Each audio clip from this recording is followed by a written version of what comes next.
Okay. But right now, the head of the State Department of Transportation and Development. There you go. There you go. He's got it. Dr. Shawn Wilson is here. You are in town for a whole bunch of I just came to see y'all. pretty important things. Yeah. There are some important things Let's we're doing. start with, we have been circuitously mentioned and links to our interviews and website on a Facebook page called 3,300 Friends of Allendale Strong. They have a big meeting tonight, I believe, What and does they this- oppose the Inner City Connector. And that is the purpose of this group, this organization, this You bet. Facebook page. They don't want that. Yeah, well, and they have used your interview with us last week where you said the Inner City Connector may be in jeopardy. They're now saying it's looking like it's dead. That's not quite accurate. That is not quite accurate. Jeopardy for me means is there a funding stream available to build what the inner city connector is? And that's the challenge. So you're talking about a couple of $100 million.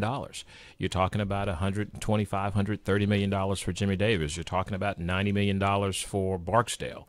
But you're also talking about the need to rebuild I-20.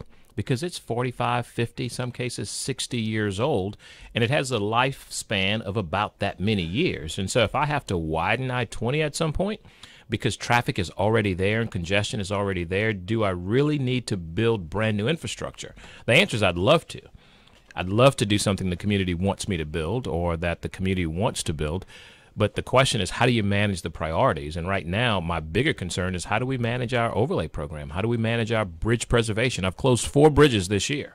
This year alone, 4 bridges have closed in the state of Louisiana. We had a bad report on I-20 bridges just last week, I think Matt was telling me about. Absolutely. And look, we had a tanker, an 18-wheeler tanker, hanging off of the Mississippi River Bridge in Baton Rouge, knocking off rails. We have to go and do those repairs. So this is a very, very dynamic system When you say that we the manage. inner city connector, that part of 49 that has been so controversial for so long, when you say, look out, we might not be able to build that, was it ever? Well, I never said we might not be able to build it. I said, how do we pay for it? How do we pay It's no closer for to it? being built than it ever has been, though. I mean, what? I would agree with that, Robert. I mean, what are we looking at? 2045? Not, and I'm not laying this in your lap. No, I'm no. saying there is the machinations of this.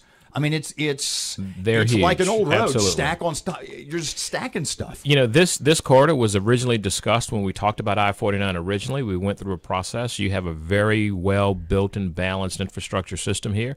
You've got a loop that many cities would love to have, and you've got connectivity that gets you from 20 to 220, and you've got I-49 from 220 north. The community sets the stage of what they want. The department has not gone out to say, hey, let's go through here. Our job is to be responsive to the NLCOG, to the local government entities, to the business entities, and to the residents. And so recognize that the infrastructure we build is at the demand of people, and the community has got to make a decision and are in the process of doing what the law requires you to do.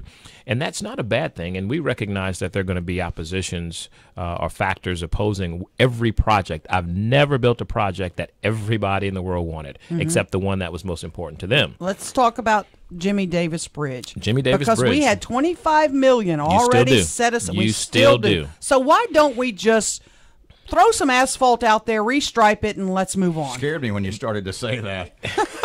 Well, we might be putting some asphalt out there to fill some of the potholes. Here's Why the not reality. overlay it? Here's the overlay. The issue is $25 million to close for a year to still be congested and over capacity does not necessarily bid well in terms of a business decision that the citizens have asked us to do. I'd much rather take that $25 million, leverage it, and get the full $125 million 4-lane project open and done. That's a better solution and not just a Band-Aid. We have to get beyond the Band-Aid concept and get to the fix the problem concept. I just wanted to read this text to you that we got, and it'll sort of dovetail with what you're talking about. For Dr. Wilson, why can't you do a simple asphalt and restripe on the bridge? That would be a weekend closure and would be a major improvement. We could, but the improvement is the moment we finish that overlay, folks are going to say, God diggity, the traffic is still here. God diggity, you close it and it's not any better. And 10, 20 years from now, I'm still going to have to go back and overlay it again. The bridge will be 20 years older, and you're going to have to rebuild it at some point. The longer we wait, the more expensive it's going to be, and the more challenging it's going to be in terms of what's happening around the community to stop the growth. But we all know, we can sit in this room and we can lie to each other.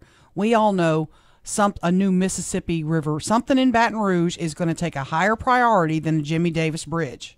I mean, we can look at each other and go, lawmakers are going to vote for that first. One is $125 million, one is $1 billion. Right. At the end of the day, had we passed the gas tax, and I know how you feel about that, those would have been funded. Mm-hmm. That's the reality. I don't have enough money today to maintain all of the miles of road that we have in the state of Louisiana, because I've got more than that 2.5-mile Jimmy Davis Bridge. I've got another 16,000 plus miles that I have to go overlay just like that one. I've got a bridge today when all of the fracking industry has to deposit their salt water afterwards to get to the place, the only place in Louisiana they could do it. Both bridges they have to cross are load posted. And if they don't do that, guess what? They're going to go to Texas and do more damage on the roads to get to Texas and potentially get out. And there goes that industry. So how do you prioritize that? Every time we have you on, and we get texts and we get emails, and you can hear, if you listen close, put your ear up to the microphone, you can hear people jumping up and down, yelling at the radio, "Where's all the money go? We're paying plenty." You're not paying plenty. You're paying plenty to the state of Louisiana and to the federal government, but to Louisiana's Department of Transportation, I get 16 cents per gallon. That's only worth about $7. And let me tell you, listeners, this: when we debated the gas tax bill, it was $1.83 a gallon. Today, it's $2.43 a gallon. That's 3 times what we were asking you to pay. But you would have gotten $500 million a year of infrastructure. With that 3 times increase, you get a goose egg. You get nothing. Didn't you say at one point that you needed $600 million just to keep things the way they are? That's what we're spending. But that would have been $500 million above that would have allowed me to not just take care of what we've built, but to build the things that you want to grow your economy. Can we